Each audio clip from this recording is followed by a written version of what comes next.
Halo, perkenalkan namaku Briliano Putra Pratitya dan saya dari kelompok Galatea. Nah, di sini saya akan menjelaskan tentang tugas pemrograman satu yaitu dalam bentuk flowchart. Oke, untuk masalah yang pertama ini ada the lost password. Intinya tuh ini ada detektif Timothy yang dimana ada suatu mesin bisa mengacak sebuah kata dengan cara mesin itu tuh akan mendeteksi kata pertama dan akan eh, mendeteksi angka pertama dan akan mengubahnya menjadi ASCII. Nah, lalu vokalnya itu akan dihilangkan dan akan diputar balik katanya. Jadi dari banana ini jadi NN98B. 98 ini tuh berarti kode ASCII untuk B kecil. Nah, sekarang kita tuh ingin eh, menyelesaikan password yang telah diacak mesin ini dan menjadi eh, suatu kata yang asli lah ya intinya. Ini kan ada apa password NM71RG besar. Nah, kita harus tahu apa ini kata yang bisa dibentuk dari ini. Jadi intinya kita akan mereverse engineer dari masalah inilah ya. Oke, jadi di sini saya ada flowchart dan ini cara kerjanya yaitu langkah pertama itu adalah input password yang ingin di unscramble. Nah, di sini kan kita tuh ingin unscramble sebuah kata ini NM71RG kan. Jadi ini kita intinya langsung masukin aja ke sini, set. Dan setelah masuk ke password, dia akan masuk ke sebuah loop, lebih tepatnya for loop.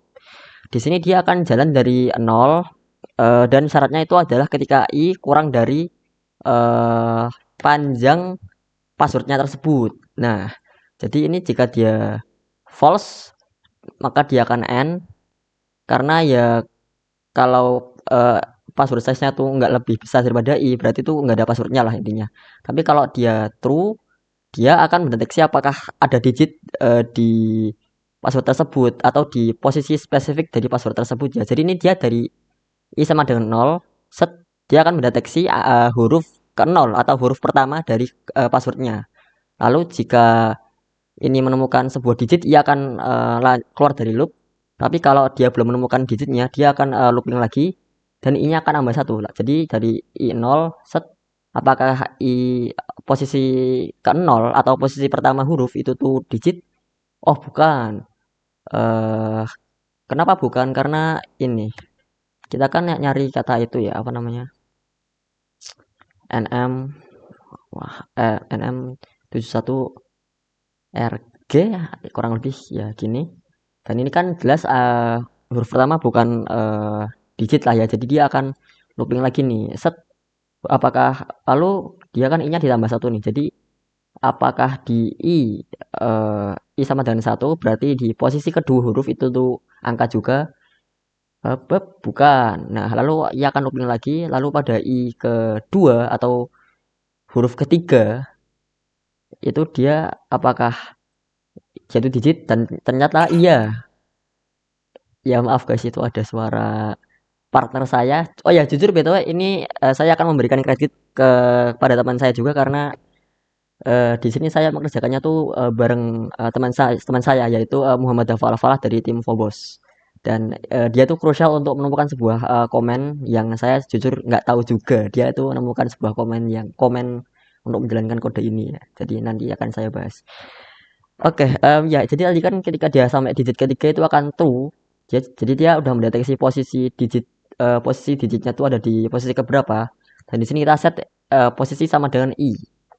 Oke. Setelah kita set posisi sama dengan i, di sini kita masuk ke while loop. Jadi ini tuh adalah while loop. Jadi tuh ini akan berjalan selama posisinya itu tuh lebih kecil daripada ukuran passwordnya. Jadi ya itu masuk akal sih karena kita kan tadi udah berhenti di posisi ketiga kan dan sedangkan ukuran passwordnya tuh 6 ya ini 6 ya dan kita tadi udah berhenti di posisi ketiga atau nilai posisi ini sebenarnya tuh 2 karena kalau kode itu tuh mulai dari angka 0 ya. Ya 0 atau ya aku bilangnya angka 3 aja deh, maaf. Ya jadi kita dari ini posisi itu ininya tuh di sinilah dia tuh deteksi angka 7 ini. Dan ini kita akan while loop jadi dia akan masuk ke sini set dan di sini um, kita akan memasukkan eh, apa namanya ini, kata ya atau angka ya, angkanya sorry ya, kan ini password dengan bracket posisi. Ini tuh berarti kita akan memasuki eh, kata password dari pada posisi ketiga atau posisi kedua. Aku ngomong yang ketiga aja deh biar lebih masuk akal buat bahasa manusia. Jadi ini kita akan masukin password pada posisi ketiga ke ASCII atau ASCII string lah, ASCII string, dan lalu kita akan nambah posisi plus plus. Jadi gini deh, kan awalnya kan posisi 3 kan, set posisi 3 kita masukin eh, suatu huruf atau angka pada password pada posisi 3. Jadi kan ini kan ada angka 7 nih, set, jadi ini masuk sini angka 7, set. Jadi sekarang tuh ASCII string tuh isinya tuh ada angka 7, lalu kita keluar set posisi plus plus, kita masuk lagi ke looping. Apakah posisi masih lebih kecil dari password size? Ya. Dan apakah eh, yang di posisi itu tuh digit? Dan kita lihat di sini, ya ini tuh digit angka 1, masih digit guys. Berarti kita masih masuk looping lagi. Masih true. Jadi di sini kita ada 7, tadi kan 7. Sekarang ada di password di posisi 4, berarti angka 1. Jadi 7 1. Lalu sekarang ya ada posisinya ditambah. Jadi tadi awalnya dari 3 ke 4, sekarang jadi 5 posisinya. Dan set masuk ke sini. Lalu apakah posisi masih lebih kecil daripada password size? Ya, masih lebih kecil, tapi apakah sekarang berupa digit atau enggak? Dan jawabannya adalah enggak. Karena sekarang kita ada di posisi 5, yaitu adalah huruf R, dan itu tuh bukan digit. Jadi dia akan langsung jadi false dan ke bawah. Dan di sini kita akan deklarasi sebuah string ya, string pass no s password no ASCII. Jadi itu maksudnya password tanpa ASCII lah intinya. Nah, ini yang aku maksud dari aku akan memberikan kredit pada teman saya Muhammad Dafal dari Phobos. Dia menemukan sebuah komen berupa password.substring dan password.find. Ini tuh berguna untuk memisahkan kata-kata dari kode ASCII-nya gitu. Nah, jadi ini tuh ada password.substring 0. Jadi itu intinya tuh dia akan nulis password ini dari 0, dari paling awal sini, tapi dia akan dibatasin sampai dia menemukan sebuah digit ini. Jadi dia tuh akan nulis dari n sama m, tapi terus dia kan udah ngedeteksi angka 7 kan, 71 ini. Berarti dia sama nm terus udah dipotong dulu. Nah, lalu setelah itu ada plus password.substring posisi. Nah, tadi kan kita posisi terakhir itu posisi kelima ya. Posisi kelima berarti itu di sini. 1 2 3 4 5. Nah, berarti dia tuh dari ini ke sini, dari nm dipotong set, lalu kita mulai dari lagi posisi 5, jadi rg. Jadi otomatis nanti variabel pass no as atau password no asci ini tuh nggak ada kode ascinya, jadi cuma jadi nanti itu cuma gini, cuma oh ya nm rg itu di sini. Nah, lalu kita ini akan masuk lagi ke sebuah for loop. For loop ini tuh kita deklarasi bahwa integer j itu tuh sama dengan besarnya panjangnya password tanpa ASCII, lalu ini kurangi 1 karena lagi-lagi bahasa kode itu dimulai dari angka 0, sedangkan kita bahasa manusia dimulai dari angka 1. Tapi saya pakai bahasa manusia aja ya biar lebih mudah dijelaskan. Oke, lalu kita masuk ke for loop. Apakah j lebih dari sama dengan 0? Dan iya, karena di sini tuh value-nya tuh sekitar berapa, 4 kurangi 1 3, kita sebut 4 aja karena lagi-lagi aku pakai bahasa manusia. Jadi ini nilai j itu adalah pakai bahasa kode aja deh, ini j itu adalah 3 ya. Jadi j itu adalah 3, jadi set uh, dan masih 10 true kan, 3 lebih besar daripada 0. Lalu kita deklarasi sebuah passkey, dan di sini untuk posisi lagi-lagi ini untuk posisi J itu kan angka ketiga ya. Jadi ini dari 0 1 2 3 atau keempat lah. Ya, ini tuh yang gini tuh posisi ketiga. Jadi kita akan membalikkan kata ini dengan ini komen inilah ya. Jadi kita akan set dari posisi paling akhir G dimasukin ke awal, lalu J-nya dikurangi, lalu string passkey plus sama dengan pass no s pada posisi kedua atau posisi ini ya R. Yang R ini posisi kedua kan n-nya 0 1 2. Jadi dari G R lalu bentar lagi M lalu N, dan akhirnya ini kan J udah 0 kan. Um, J udah kurang kurang dari 0 lah akhirnya.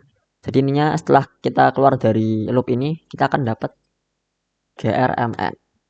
Nah, lalu maka dia akan false dan dia akan pergi ke ini outputnya. Kita akan output passkey-nya, dan di sini jujur kita tuh akan mendapatkan hmm, sebentar ya.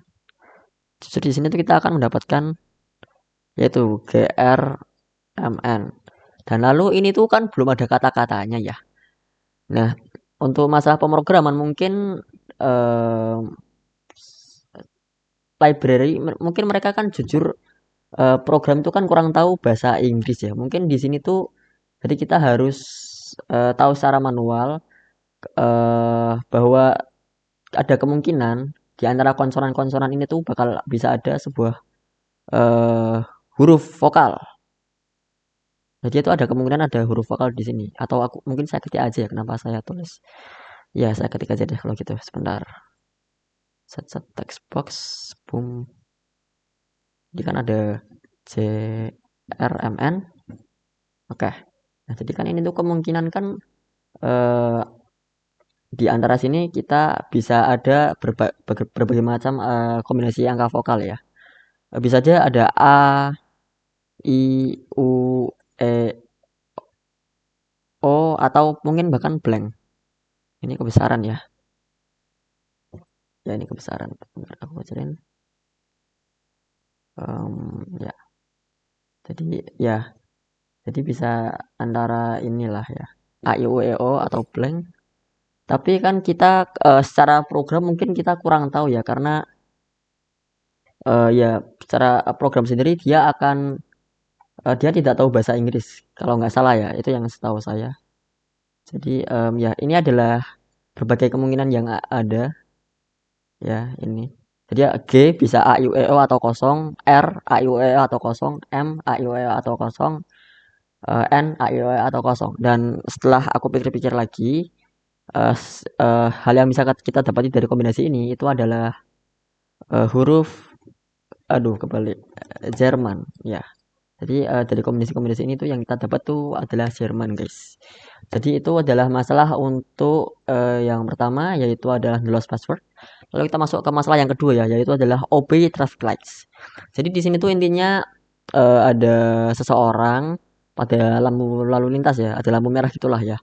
Nah, dan di sini tuh lampu merah tuh membentuk sebuah pola. Nah, polanya tuh adalah ini lampu hijau itu 20 detik, lampu kuning 3 detik, dan lampu merah 80 detik. Dan di sini tuh sudah diketahui bahwa dari di detik 45 itu tuh warnanya kuning. Dan di sini juga ada clue bahwa detik ke 45 hingga 47 itu warna kuning. Berarti otomatis kan eh setelah ini kan angka merah ya. Karena ini polanya tuh adalah hijau kuning merah. Jadi habis kuning itu adalah merah. Berarti ya kita bisa langsung mulai dari angka 45. Kenapa nggak dari 0? Karena ini kebetulan yang dicari itu tuh adalah angka yang lebih besar daripada angka 45. Jadi kita aku rasa tidak diperlukan untuk mencari angka di bawahnya, karena dari yang perlu kita cari itu no need lah, tidak diperlukan lah. Oke. Ya, kita masuk ke ini flowchart yang kedua. Set. Jadi ini cara kerjanya tuh gini. Kita akan memilih waktu yang diinginkan kan. Jadi itu maksudnya waktu yang diinginkan tuh bisa aja 80, 135, atau 150 atau 212. Ini bebas. Eh, Lalu program dimulai dari titik ke 45. Jadi lagi-lagi aku bilang kita nggak akan mulai dari nol karena aku rasa itu unnecessary ya. Ya, dan kita akan masuk ke sebuah for loop ya. Loop dengan ini polanya kuning, merah, hijau, dan kuning itu lamanya 3 detik, merah 80 detik, dan hijau 20 detik. Lalu waktu akan bertambah setiap kali kita muter loop lah ya. Dan outputnya nanti akan sesuai dengan warna yang dilalui terakhir gitu. Oke, jadi ya kita langsung mulai aja. Kita kan misalnya input time ya. Input time misalnya kita masukin angka 80 nih. Oh ya, BTW ini untuk jawaban dari sini mungkin belum saya siapkan, nanti saya bahas di akhir sekalian. Oke, jadi ini awal kita intinya input time lah ya. Intinya kita coba 80 di sini. jam 80 di sini, dan di sini kita akan masuk sebuah boolean true atau false lah gitu. Jadi apakah input time akan lebih lebih dari sama dengan 45, dan jawabannya tentunya adalah iya, karena kita tidak akan pernah mencari yang di bawah 45. Ya 80 itu adalah true. Tapi kalau misalnya kalian input di sini di bawah dari 45, kita akan langsung hentikan programnya ya, karena aku rasa lagi-lagi tidak diperlukan. Oke, jadinya kita masuk ke sini, dan di sini kita deklarasikan sebuah time loop sama dengan 45, karena ya kita base-nya adalah 45, angka dasar adalah 45, dan di sini ada sebuah for loop. Oke, jadi ini jujur kalau kalian lihat dari jauh, ini tuh adalah sebuah nested loop, berarti itu loop di dalam loop. Jadi ini mungkin akan agak pusing ya, tapi saya akan coba jelaskan sebaik mungkin. Dan di sini time loop kurang dari sama dengan input time, apakah true atau false. Kalau false tentunya dia akan ngeprint waktunya dan warnanya, dan akan menyelesaikan program. Tapi kalau true, ya kalau true kita akan masuk ke loop warnanya. Jadi ini kan ada time loop dari 45 ya, sedangkan input time kita misalkan 80 nih, dan tentunya kan kurang dari 45 itu kurang dari 80 kan. Jadi kita akan masuk set dari yellow loopnya awalnya 1, lalu dia akan masuk ke for loop lagi. Di sini apakah yellow loop lebih kurang dari sama dengan 3, dan jika iya maka dia akan deklarasikan warnanya sebagai yellow, lalu dia akan menambah time loop sama dengan tambah 1, dan dia akan menambah yellow loop dengan 1, lalu dia akan mengecek lagi apakah time loop masih kurang dari sama dengan input time. Jadi kan dari 45 ke dia berubah jadi 46. Ini misalkan kalau kita input time-nya tuh 46, dia akan cuma looping sekali doang ya kayaknya. Jadi kan dari 45 nih, 45 set masuk, lalu dia akan jadi 46. Apakah time loop? Jadi kan time loop tuh dia ini sekarang 46 ya. 46 kurang dari sama dengan 46 masih true. Dia akan masuk sini lagi set set set. Jadi time loopnya berubah jadi 47. Dan jadi di sini 47 kurang dari sama dengan 46, yang gimana itu true false. False, maka dia akan false. Lalu dia akan print time-nya yaitu adalah 46, dan colornya tadi adalah warna kuning. Nah, itu untuk detik 46 ya, contoh kecil aja. Tapi kalau misalnya kita detik 80 atau detik 135 atau detik yang besar-besar banget, kita akan jalani terus ya. Ininya dia akan looping warna kuning itu sampai 3 kali lah ya. Lalu setelah 3 kali loop warna kuning, dan kebetulan input time-nya itu masih lebih besar daripada time loop-nya, kita akan masuk ke looping warna merah, dan lagi-lagi red loop mulai dari angka 1. Lalu dicek lagi apakah red loop kurang dari sama dengan 80, dan ini akan muter ke sini 80 kali, dan setiap kali muter dia akan menambah 1 ya, red loopnya ya. Dan kita cek lagi apakah time loopnya udah lebih dari sama dengan input time atau masih kurang dari sama dengan input time. Kalau misalnya false, dia akan keluar dari loop dan akan print pada titik tertentu di warna merah, dan akan juga ngeprint warna merah. Tapi kalau dia masih true, maka dia akan turun ke warna hijau. Nah, dari warna hijau lagi-lagi dia mulai dari angka 1, lalu dia akan masuk ke for loop, di mana green loop itu tuh kurang dari sama dengan 20. Lalu kalau ya sama kayak tadi, dia akan menambah time loop dengan 1 dan green loop dengan 1 untuk setiap kali dia muter. Dan jika dia udah sampai sini, dia akan dideklarasikan warna hijau.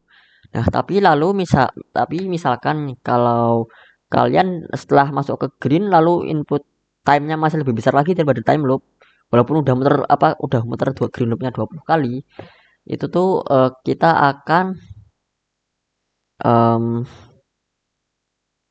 kita akan balik lagi ke ini bagian awal lagi. Jadi setelah dia udah muter green loop 20 kali, tapi misalkan angka yang kalian cari itu tuh masih lebih besar daripada time loop yang udah ada, jadi dia akan balik lagi ke syarat awal, dan dia akan masuk lagi ke sini. Tapi kalau misalkan udah selesai, ya udah kita false, lalu di sini akan time loop kurang dari sama dengan input time, ini akan jadi false. Lalu kita akan ngeprint waktu dan warnanya, entah itu warna merah, kuning atau hijau. Dan oh ya, di sini um, untuk ini saya belum ngasih jawabannya, jadi mungkin kita akan cek jawabannya dalam sebentar. Oke guys, jadi ini setelah saya lihat-lihat lagi, Ini adalah hasil akhirnya ya, dari kode saya ini dapat 80, pada titik 80 itu adalah warna merah, pada titik 135 itu warna hijau, pada titik 150 itu warna kuning, dan pada titik 12 itu adalah merah. Dan ya aku rasa itu saja dari saya. Ya kalau ada kekurangan atau penjelasan saya kurang jelas, jujur saya minta maaf. Karena ini jujur banyak muter-muternya ya, banyak looping dan banyak fungsi. Em, nggak fungsi juga sih, tapi ya banyak muter-muternya lah. Ya, saya rasa cukup guys. Ya saya rasa cukup Kak. Dan ya terima kasih. Wassalamualaikum warahmatullahi wabarakatuh.